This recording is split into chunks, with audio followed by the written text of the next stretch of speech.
So I wanted to talk about my experiences with 4K gaming and tell you guys how I feel about this because I've been doing it now for about 3.5 months now, and I've been doing it on the Xbox Series X that is a 4K gaming compatible machine.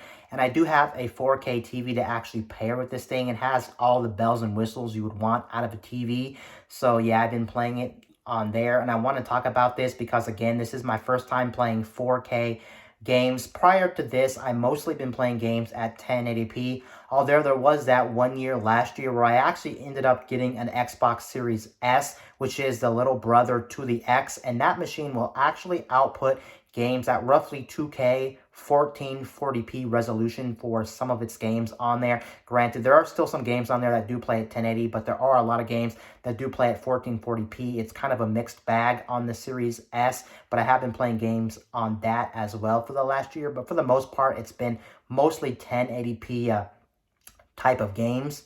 Now let's start off by talking about this and not beat around the bush. What do I actually think of 4K gaming? Do I actually think it's better than 1080p or 1440p? Honestly, I'm just going to say right now, for most people out there, you can't even tell the difference between 4K versus 1080p versus 1440p. Resolutions don't necessarily mean anything, especially in this day and age, considering once we hit like 1080p, that's where things became super clear, and it is really hard to tell the difference between all these different resolutions. And keep in mind as well, I still play games at 1080p, whether I'm still playing them on the Switch or I'm playing my Series X on a TV that's only 1080p resolution as well. I think when it comes to resolutions and things like that, it's really going to vary from person to person. Can you tell the difference? Can you not tell the difference?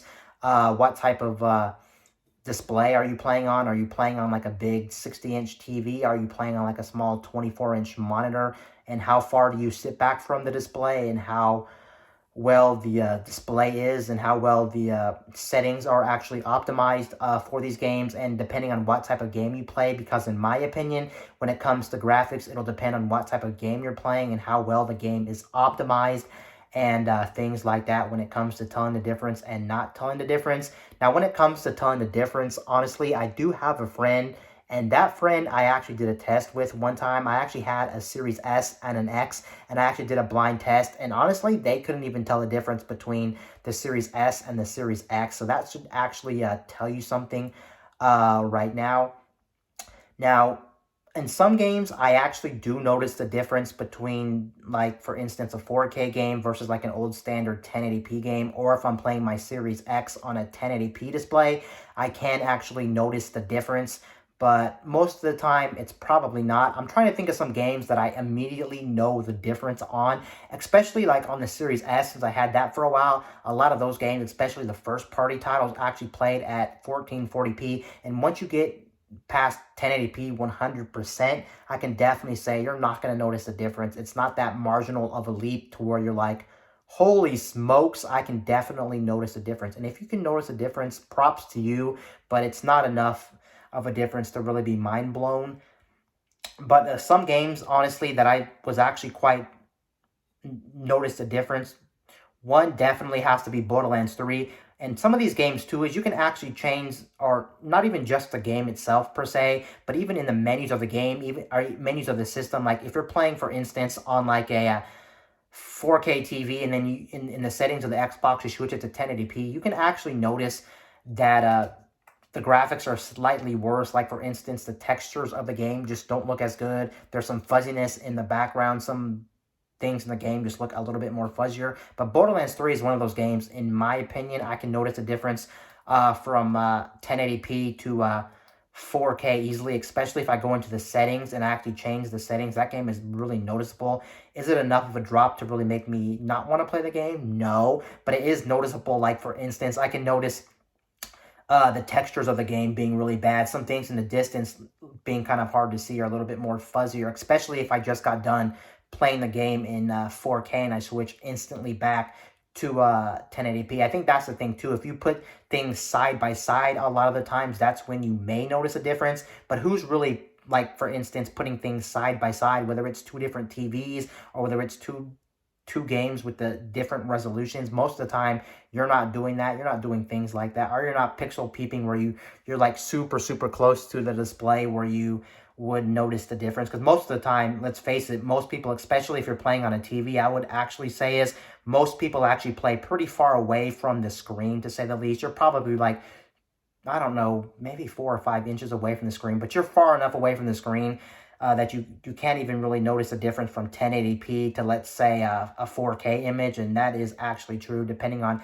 how well your display is and how well it is optimized, and does your 1080p display actually support things like HDR and what the quality is and what the brightness you have it set at and things like that. A lot of things play into how well these games are actually going to look. It's not as simple as just throwing them up on these TVs, to say the least.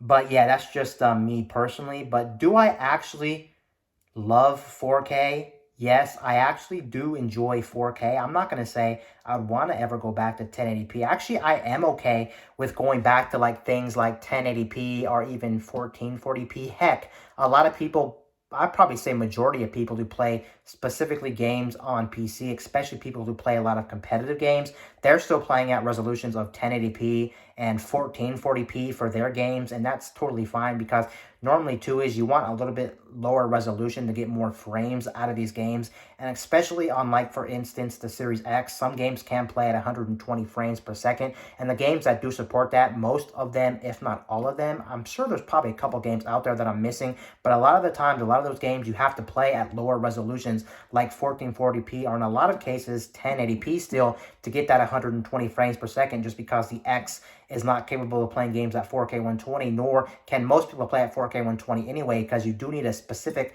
HDMI port on a specific TV to play those games. You need a 4K, or you need an HDMI 2.1 port to actually take advantage of things like 4K 120 frames per second, so it doesn't matter to begin with. So a lot of times, if you want those higher frame rates, you're playing at 1080p, which is something that I actually noticed that is interesting to me about different frame rates, or specifically different resolutions, is the fact that for me personally, like for instance, if I'm playing a game at 4K and then on that same display, I actually switch to an actual stream, and most streams out there are still only at highest 1080p, especially if you watch streams on Twitch, it does look, for me personally, I can definitely notice the more grainier image of that game that I just got done playing, especially if it's the same game. Like for instance, one game that I've been playing a lot of that's a relatively new game that just came out is Call of Duty Warzone 2. I love Call of Duty Warzone 2. I think it's a very fun game, despite, of course, all the flaws that game has. And I will say is, if I play that game on my Series X and then I go ahead and immediately watch somebody playing that on Twitch, I can notice how bad that game looks, and it definitely looks bad at 1080p. I guess that's also due to the fact that I just got done playing it, so yeah, that's probably it. But yeah, and I'm watching it on a big screen TV as well. I'm not watching it like on my phone. Of course, once you do things on like a smaller display, that's where things are much more compact, and it's hard to notice the difference. That's why specifically, if you're playing on like a monitor, there really is no reason to go much more higher than 1440p. Heck, even 1080p is actually really good at even at like 24 inches, because I still have a 24-inch monitor that's only 1080p, and I can tell you it's definitely good, and I don't have any desire to actually upgrade that display, and honestly, I don't think I'll ever upgrade that display. 1080p is fine for me. I just never thought anything about it. Everything looks crispy to me. I mean, so I guess I'm just happy with that. Same thing with my 1080p TV. I have a 1080p 40-inch TV, and I have no desire to change that too, especially if I sit far back enough from that display. It looks really freaking good, honestly. And in some cases, depending on how the settings are and depending on different things, sometimes, in my opinion, that looks better than my 4K 60-inch TV with all the bells and whistles. I know that sounds crazy to say. How can a 1080p TV look better than a 4K TV? But the thing is, I don't know, something about that display just, I don't know, it's just so freaking good. There's like almost zero reasons for me to upgrade that display. So to conclude this video, I'm really disappointed in 4K, but I should have been expecting that, and I think all of you should be expecting that as well, just because resolutions don't mean anything nowadays, and there will be a point where resolutions will cap out. Is 8K in the future really going to be enough for you to notice? But of course, everything is moving that way, and especially if you are playing on console, these brand new consoles, of course, minus Nintendo with the Switch,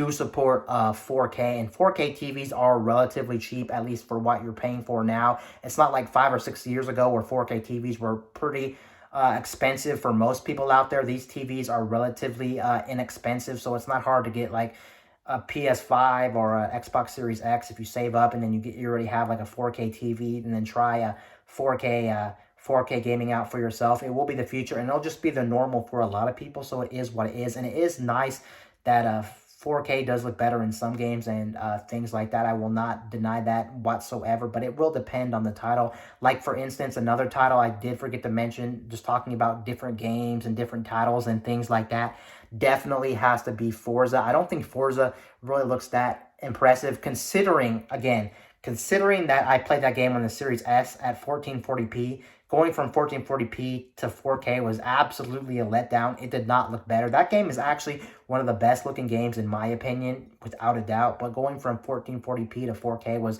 definitely a disappointment with this game. Believe it or not, one of the games that absolutely looks phenomenal, especially now that it got an update to Unreal Engine 5, is definitely Fortnite. Fortnite looks phenomenal, and that update is only on PC and current gen with the PS5 and Xbox Series S and X. I think if you have like an old PS4 or an Xbox One of any kind, that game did not get the Unreal Engine update, and I highly recommend checking that out. I did check that out, and that game in 4K specifically with the Unreal Engine 5 that they added to the game, with specifically my TV as well, having all the bells and whistles like HDR, Dolby Vision, and all that junk. It looks amazing, even if you don't have all the bells and whistles on your TV, but you have like a 4K TV. I don't know if it does this on a 1080p TV because I never tested it, but that game specifically with Unreal Engine 5 looks absolutely amazing, and I highly recommend checking it out if you have a PC or a current gen console to actually play that game. Yeah, that's about it for that. And what I really want to say is, should you upgrade a monitor or a TV that's still 1080p? In my wholehearted opinion and honesty, I honestly think there's almost zero reasons to upgrade an old 1080p display to something better, because 1080p in my eyes is still a really good sweet spot even in 2022. I'll even argue that till the day I die, 1080p is still relatively enough to play games. There's no reason to upgrade. I would argue, though, if you are on 720p, even though a lot of things can still play at 720, if you're still on an old 720p display, do yourself a favor, just upgrade it. And if you're on a 720p display, you're definitely better off at least going to 4K. You might as well just jump in. There's no reason not to. I will say, though, if you do have something like an old 1080p display and it does break, I would definitely say go out and buy yourself a 4K TV. There's no reason not to when that display breaks. I mean, it's the next step. I'm not against it or anything. I'm just saying don't feel like you're missing out if you have like a 1080p display. Don't feel like you have to throw it out tomorrow and buy a whole new display just to get 4K, because you're not probably going to notice the difference. And it's kind of, honestly, in my eyes, a waste of money to actually get one of those actual displays, especially also if you're coming from last generation or right now you're holding on to an Xbox Series S that you got relatively cheap or someone gave to you, or whatever the case may be. I would definitely say just keep on to that. There's no reason to worry about buying an Xbox Series X or anything like that just to get slightly better resolution out of your games and maybe slightly better performance. Games on that system do run extremely well. Actually, they run so well, especially in 1440p, and especially that machine running games at 120 on some games. I would actually say that I might actually go back to that machine, actually, because that machine can save me some money, and it's a really good machine, and it does support all the current gen games, even though it has less resolution. I would be very happy with that, because like I said, again, I did own that machine for roughly a year and I had no problems with it, and the 1440p support that it did support was really nice. And in a lot of titles, I noticed a slightly more crispier image of the games on the Series S versus like last generation or anything like that, coming from 1080p, and that machine is a very nice machine. So yeah, if you're wondering, the X is not worth it, at least coming from the S. Maybe if you're coming from like an old Xbox One, get it. But then again, it's $500 versus $300. I think just $300. And you got to remember as well, the S is a system that does go on sale quite often. For the holidays, I seen it as low as like $230, believe it or not, if you looked around. And in some places, they threw in a free game or threw in a free gift card with that system. And for that price, just to get up and running and playing games, I would highly recommend that system. And it just sucks that we're getting diminishing returns when it comes to graphics and resolutions. I guess the only thing that would move graphics better, the only thing that would make graphics be more improved in the future would definitely be better game engines. It's not necessarily the resolution. Now that we're getting things like Unreal Engine support in some games like Fortnite, and some games in the future getting better engines, and especially like, for instance, when they dropped last generation, you do have to remember right now as we speak, we're still in that weird spot where a lot of the games on the Xbox Series S, or the Xbox Series S and X, and the PS5 are still being made for last generation hardware. It's still being made for the Xbox One and the old PS4. So having cross-gen games just makes games not really have all the potential in the world that it could be. So we have to wait until more games are being developed that aren't being cross generation games. Then we'll start seeing games be pushed more into the future, and we will start getting more realistic games. I mean, not to say that games aren't realistic today, but what I mean is it'll push the boundaries even further of what gaming can actually be, and it'll look even more realistic than what we have today. So yeah, a little bit disappointing. I guess I was just expecting the jump to be a little bit more higher. I was expecting the jump to be something like it was back in the day. I remember when I first got into HD gaming, coming from the PS2, original Xbox and GameCube era, going to the PS3 and Xbox 360. You have to remember that was the first time that HD televisions were just started coming out. And when I first saw that for the first time, it was mind-blowing. But that was because I was coming from 480p for most games to 720p, somewhat 1080p. And for me back in the day, that was mind-blowing. But now going from 1080p to 1440p to 4K is just all subjective, and it's not as big of a leap as it once was back in the day. And yeah, that's pretty much going to do it for this video. Am I going to keep my Series X? Honestly, like I said before, I kind of want to get rid of it just to get the S back, so I wouldn't be all too disappointed with the Series S. But then again, I also already have the Series X I already have the Series X, and it's kind of like, why would I want to get rid of it? I already own it, and I do own a 4K TV, and I do get more storage with that, though. I do get 1 terabyte, and I do get a physical disk drive, which you don't get on the Series S. So it's kind of hard to say for me, but yeah, that's pretty much going to end this video. Anyway, guys, this is Wayne signing out.